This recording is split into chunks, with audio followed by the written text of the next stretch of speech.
আসসালামু আলাইকুম, সবাইকে শুভেচ্ছা জানাচ্ছি। মাসুম মাহবুব দেখছেন ওপেন দ্য ইউটিউব চ্যানেল এবং মাসুম মাহবুব ফেসবুক পেজ। যে ফ্যাসিস্টের বিরুদ্ধে ১৬ বছর লড়াই করেছে বাংলাদেশের সকল রাজনৈতিক দল, আজ সেই ফ্যাসিস্টদের নিষিদ্ধ চায় না সেই সব দলদের অন্যতম দলগুলো। এনসিপি, জামাত সহ বেশ কিছু দল ফ্যাসিস্ট বা তার দোসরদের নিষিদ্ধ চায়, কিন্তু চায় না বাংলাদেশের সবচেয়ে বড় দল বিএনপি।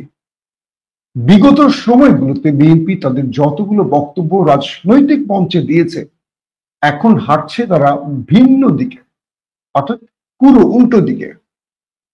আসলে কেন বিএনপি তার এই সুর পরিবর্তন করলো, এর পেছনের আসলে কারণ কি, বিএনপির উদ্দেশ্যটা কি? আবার প্রশ্ন উঠেছে, বিএনপির ভেতরে কি তারেক রহমানকে মাইনাসের ষড়যন্ত্র করছে কেউ কেউ? দর্শক, নূরকে কারা মারলো, তারা কেন বিচারের মুখোমুখি হচ্ছে না, এখন পর্যন্ত একজন কেন গ্রেপ্তার হলো না, এটার পেছনে আসলে কারণ কি? ইউনূস সরকার কি ক্ষমতায় আছে, নাকি দেশ চালাচ্ছে অন্য কেউ? চলুন এই বিষয়গুলো নিয়ে আজকে আলোচনা করতে চাই। প্রিয় দর্শক, প্রথম যে বিষয়টি আমি আলোচনায় আনতে চাই সেটি হলো নূরের উপর হামলা, তারপর যে বিতর্ক এবং কেন গ্রেপ্তার হলো না এই বিষয়টি। গণ অধিকার পরিষদের প্রধান বা সভাপতি নুরুল হক নূর তার রাজনৈতিক দল গঠনের আগ থেকেই তিনি মারের উপর আছেন। প্রথম দিকে তিনি আওয়ামী লীগ, ছাত্রলীগের হাতেই ধোলাইটা খেতেন। এরপর তিনি সর্বশেষ মারটা খেলেন বর্তমান সরকারের সময়। নূরের বিগত সময়ের যত ট্র্যাক রেকর্ড আছে রাজনৈতিকভাবে, কখনো শেখ হাসিনাকে মা ডেকেছেন, তার পায়ে কদমবুসি করেছেন, কখনো শেখ হাসিনার চরম বিরোধিতা করেছেন, কখনো ভারতের বিরোধিতা করেছেন, আবার কখনো বিএনপির বিরোধিতা করেছেন, কখনো জামায়াতের বিরোধিতা করেছেন।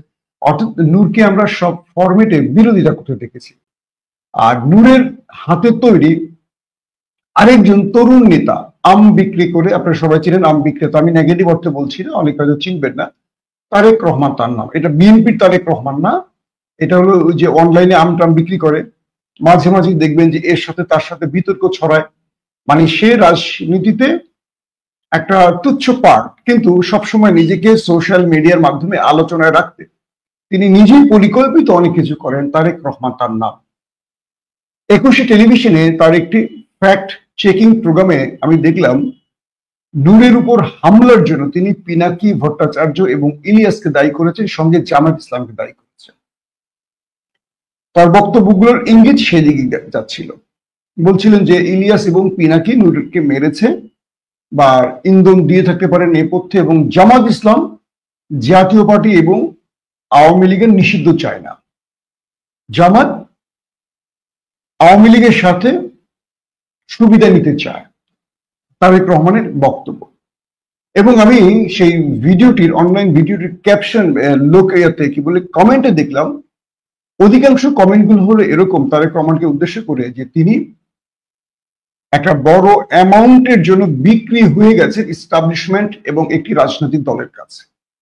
যখন তারেকের রাজনৈতিক হালে পানি পাচ্ছিল না, বা তারেক রাজনীতিতে একটা অগ্রহণযোগ্য বা একটা কি বলবো যে গুরুত্বহীন পার্ট, তখন এজেন্সি, আমাদের এজেন্সি যারা এস্টাবলিশমেন্টের একটা অংশ, একটি রাজনৈতিক দল তারেককে কিছু এজেন্ডা সেট করে দিয়েছে যে তুমি এই এই বিষয়গুলোতে কথা বলবা, তোমার ন্যারেটিভ এই হবে, তোমাকে আমরা মাসে এই পরিমাণ টাকা দিব, এবং আসছে সংসদ নির্বাচনে যে কোনো ভাবে হোক একটি আসন তোমাকে দেব। জনগণের ভোট লাগবে না, বা ভোট কিভাবে কি করতে হয় সেটা আমরা দেব। আমরা জানি এগুলো প্রতিটা দেশের এস্টাবলিশমেন্ট পারে। ধরেন আগামী নির্বাচন হবে, সেই নির্বাচনে এস্টাবলিশমেন্টের 15-20টা আসন থাকবে। এটা জামাত বলেন, বিএনপি বলেন, এই আসনগুলোতে কেউ হাত দেবে না। এটা পাকিস্তান, ভারত, বাংলাদেশে থাকে। তো এস্টাবলিশমেন্ট তাকে সেই প্রলোভন দেখিয়েছে আম বিক্রেতা তারেককে, যে তোমাকে একটি আসন দেব, এটা করব সেটা করব, বা বর্তমানে আসন বাদ দেন, বর্তমানে তার সকল খরচ বহন করছে এস্টাবলিশমেন্ট এবং একটি রাজনৈতিক দল। তাই সে প্রতিটি বিষয়ের মধ্যে এই বিষয়গুলো এখন ছড়াবে, প্রতিটা কাজের মধ্যে সেই কথাগুলো বলবে, মানে এটা এটা এটা এরকম থাকে। এরা রাজনীতি করতে আসে না, এরা আসে আসলে পেট চালাতে। ওদের উদ্দেশ্য রাজনীতিও না, পেট। যাক, একটা ছোট ক্ষুদ্র বিষয় নিয়ে এত আলোচনা করার দরকার নেই। আসেন 2 নম্বর বিষয়। আওয়ামী লীগকে নিষিদ্ধ চায়নি কারা? সকল দল আওয়ামী লীগ নিষিদ্ধ চেয়েছিল, কিন্তু বাংলাদেশের একটি বৃহৎ রাজনৈতিক দল আওয়ামী লীগের নিষিদ্ধ চায়নি। আমরা দেখলাম অনেক দিন পেরিয়ে গেলেও আওয়ামী লীগ নিষিদ্ধ হচ্ছিল না। তারপর একটা ছাত্র জনতার নতুন করে আরেকটা আন্দোলন হলো, হাসনাত বা জামায়াত ইসলাম সহ বাকিরা, বিএনপি ছাড়া প্রত্যেকে মিলে আওয়ামী লীগকে নিষিদ্ধের দাবি তোলে এবং সরকার আওয়ামী লীগকে নিষিদ্ধ করে ফেলে। এবং এই ব্যাপারে ব্যাপক অখুশি বা নাখুশ সেই বড় রাজনৈতিক দলটি। দ্বিতীয় বিষয় হলো, নূরের উপর হামলার পর প্রশ্ন উঠল জাতীয় পার্টিকে নিয়ে। কারণ জাতীয় পার্টিকে রক্ষার জন্যই নূরের উপরে আক্রমণটি করা হয়েছে এবং নূরকে থ্রেড দিয়ে আক্রমণ করা হয়েছে। আক্রমণের 10 মিনিট আগে তাকে টেলিফোন করে থ্রেড দেওয়া হয়েছে সেনাবাহিনীর পক্ষ থেকে। একদম নাম ধরেই বলি, যেটা নূরের দলের রাশেদ বা আদার্স যারা তারা অভিযোগ করেছে। তো এরপর নূরকে ন্যাক্কারজনকভাবে হামলা করা হয়েছে। রাজনৈতিক কর্মীদেরকে পুলিশ বা আইন শৃঙ্খলা বাহিনী, সেনাবাহিনী, বিজিবি, র্যাব কখনো এভাবে মারে না, যেটা নূরকে মারা হয়েছে। মাথা ফাটিয়ে, মানে ভেতরে রক্তক্ষরণ, নাক ফাটিয়েছে, বুকের হাড়, বহু জায়গায় সে ফ্র্যাকচার হয়েছে।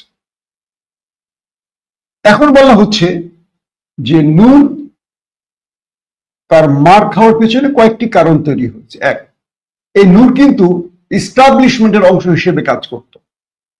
সে কখনো এই দল, কখনো ওই দল, কখনো ওই দল, শুধু সুবিধার জন্য ছুটত। তার রাজনৈতিক ক্যারেক্টারটা এরশাদের মতো। আমি কিন্তু তার মারের আর ক্যারেক্টার নিয়ে ভিন্ন বিশ্লেষণ করছি। তো নূরকে বলা হয়েছিল জাতীয় পার্টি বা জিএম কাদেরকে নিয়ে কোনো কথা বলা যাবে না, নূর বলেছিল। কিন্তু সেই বক্তব্যে বা সেই সময় নূর সমালোচনা করেছিল ইলিয়াস এবং পিনাকিদেরকেও নিয়ে, এবং সে মার খেল। প্রশ্ন হলো, নূর যাদের হয়ে কাজ করছিল, মানে ইস্টাবলিশমেন্টের অংশ, তারাই কিন্তু নূরকে মেরেছে। ইস্টাবলিশমেন্ট রাজনীতির প্লট ঘোরাবার জন্য কখনো নিজের লোকদেরকে বলি দেয়। নূর বা তারেক, আম বিক্রেতা তারেকরা রাজনীতিতে খুব তুচ্ছ পার্ট, কিন্তু আলোচনায় অনেক বড় কিছু। কারণ সবাই তাদেরকে চেনে, কিন্তু তারা ভোটে দাঁড়ালে, নূর যদি ভোটে দাঁড়ায়, সে একটা পৌরসভা বা ইউনিয়নেরও কিছু হতে পারবে না। তার সেরকম ভোট তৈরি হয়নি, কারণ গ্রহণযোগ্যতা সে নষ্ট করে ফেলেছে তার দ্বিচারিতার জন্য, অর্থাৎ এক এক সময় এক এক কারণে। আর তার একটা তো আমি কোনায় ধরি না, এটা বাতিল মাল। তো বিষয়টা হলো, নূরকে যারা মেরেছে তারা ভিন্ন কোনো মেসেজ দিতে চেয়েছে মূলত। এই মেসেজগুলো আসলে কি সেটা আপনারা কম বেশি বুঝে গেছে। এখন মানে জাতীয় পার্টিকে নিষিদ্ধের দাবি উঠছে। কালকে ডক্টর ইউনূসের সাথে যারা বৈঠক করেছে, বিএনপি, জামায়াত, এনসিপি, জামায়াত এবং এনসিপির পক্ষ থেকে জাতীয় পার্টিকে নিষিদ্ধের দাবি তারা তুলে এসছে এবং পরামর্শ দিয়েছে প্রফেসর ইউনূসকে, কিন্তু বিএনপি তাদেরকে সায় দেয়নি। আজকে আমার দেশ পত্রিকার বড় করে নিউজ হয়েছে, জাতীয় পার্টিকে নিষিদ্ধে জামাত, এনসিপি হা আর বিএনপি না। আসলে বিএনপি কি চায়? 16টা বছর আওয়ামী লীগকে বৈধতা দেয়া, অবৈধ নির্বাচনকে বৈধতা দেয়া, এই 82 থেকে বা 86 থেকে এই জাতীয় পার্টির বাংলাদেশের ব্যাপারে কি, জিয়াউর রহমানকে হত্যায় এরশাদের ভূমিকা, এই জাতীয় পার্টি দলটি কারা তৈরি করেছে? আসলে জাতীয় পার্টি দলের প্রতিষ্ঠা নিয়ে যদি একটু চিন্তা করেন, এটি ছিল ভারতের একটি গেম প্ল্যান। অর্থাৎ জিয়াউর রহমান আজকে এই দিনটিতে এই দলটি ঘোষণা, 47 বছর আগে জিয়াউর রহমান বিএনপি প্রতিষ্ঠা করেন, আমাদের বাংলাদেশের একমাত্র শাসক। যার কথা বলবো যে যিনি আমরা 54 বছরে যাকেই পেয়েছিলাম, মূলত বাংলাদেশের একজন হিরো ছিলেন যিনি। তো এই জিয়াউর রহমান যখন জাতীয়তাবাদ এবং ইসলামের মিশ্রণ করে একটা মধ্যপন্থার দল তৈরি করলেন এবং তার এজেন্ডা, সার্ক গঠন, সার্কে অ্যাক্টিভ, এই সব কিছু বিষয় নিয়ে ভারত যখন বুঝল যে এটা তো শেখ মুজিব, তাজউদ্দিন বা খন্দকার মোশতাক বা সায়েম এই টাইপের হচ্ছে না, জিয়াউর রহমানের ভিন্ন কোনো এজেন্ডা আছে এই বাংলাদেশকে নিয়ে, তাহলে জিয়াউর রহমানকে চীন থেকে সরাতে হবে, নতুবা বাংলাদেশ আমাদের গ্রিপে থাকবে না। তখন ভারত তাদের এজেন্টদের দিয়ে, বাংলাদেশের যে সেনাবাহিনীর মধ্যে বা আদার যে এজেন্ট ছিল তাদেরকে দিয়ে জিয়াউর রহমানকে চট্টগ্রামে হত্যা করে, শহীদ করে। এবং যেহেতু অল্প সময় জিয়াউর রহমান জনপ্রিয় হয়েছে একটা মধ্যপন্থীর জন্য, তাহলে বিকল্প একটা মধ্যপন্থী দল তৈরি করতে হবে, আর সেটি ছিল জাতীয় পার্টি। অর্থাৎ এই জাতীয় পার্টি দলটাকে তৈরি করে ভারত। দেখবেন জাতীয় পার্টি ৮-৯ বছর টানা ক্ষমতা ছিল, ভারত কোনো ডিস্টার্ব করে। ৯০-তে গণ অভ্যুত্থানে তার পতন হয়। আওয়ামী লীগ ১৬ বছর ক্ষমতায় ছিল, আওয়ামী লীগকে ভারত মোটেও টোকা দেয়নি, কিন্তু বিএনপিকে অস্থির করে ফেলে। তো বিএনপির মধ্যে একটা ভয় ঢুকে গেছে যে আমরা ভারত বিরোধিতা করলে আমাদেরকে বাঁচতে দেবে না, মেরে ফেলবে জিয়াউর রহমানের মতো। তাই তারা ভারতকে সবসময় তাদের পাশে রাখতে সর্বোচ্চ চেষ্টা করে বিএনপি। তো যেই জাতীয় পার্টি তৈরি হয়েছে ভারতের প্রেসক্রিপশনে, এবং দেখবেন যে এরশাদ বদমাশি লুচ্চামি যাই করতো, আবার মাথায় একটা টুপি দিয়ে ছবি তুলতো, অমুক মসজিদ উদ্বোধন, ওইটা উদ্বোধন, এটা উদ্বোধন, সেটা উদ্বোধন, মানে ইসলামিক ব্যাপারগুলোকে সে দেখানোর জন্য হলো করতো। ভেতরে একটা পুরোপুরি ধরেন বদমাস ছিল, আল্লাহ মাফ করুক, সে মারা গেছে, বলতে চাই না, কিন্তু মানুষ বলতো যে না, তার মধ্যে এটা আছে, তিনি ইসলামের জন্য, মসজিদের জন্য বিসমিল্লাহ এগুলো করেছে। এগুলো ছিল তার একটা ন্যারেটিভ তৈরির জায়গা, কারণ জিয়াউর রহমানের ভোটগুলো তার কাটতে হবে, জিয়াউর রহমানকে ব্ল্যাম করে এরশাদকে তৈরি করতে হবে, যেহেতু এটা ভারতের প্ল্যান ছিল। কিন্তু ভারত সফল হলো না, দেখলো ৯০-তে এসে এই বিএনপি জিয়াউর রহমানের ছায়াতেই পুরো বাংলাদেশকে আবার ভালোবাসায় মুগ্ধ করেছে। ৯০-এর বিপ্লব সফল হয়েছে, তারপর বিএনপি ক্ষমতায় এসছে। তো বিএনপিকে মনে রাখতে হবে এরশাদের পেছনে বা জাতীয় পার্টি বিএনপির সাথে কি করেছে, জিয়াউর রহমানের হত্যার সাথে জাতীয় পার্টির অবদান কি, আওয়ামী লীগকে অবৈধ ক্ষমতা রাখার জন্য জাতীয় পার্টির ভূমিকা কি, এগুলো বিএনপি সব জানে, আমার চেয়েও বেশি জানে। কিন্তু বিএনপি তার ক্ষমতা ধরে রাখার জন্য বা ক্ষমতা পাওয়ার জন্য অনেক কিছু করছে। এখন প্রফেসর ইউনূসের কাছে যখন সবগুলো দল কালকে নিষিদ্ধের প্রস্তাব দিল, বিএনপি না বলল। বিএনপি যাই বলুক, বিএনপি আসলে চায় এখন ক্ষমতা। একটা ভিডিও দেখাই, আপনারা একটু দেখেন, দেখলে হয়তো বুঝবেন।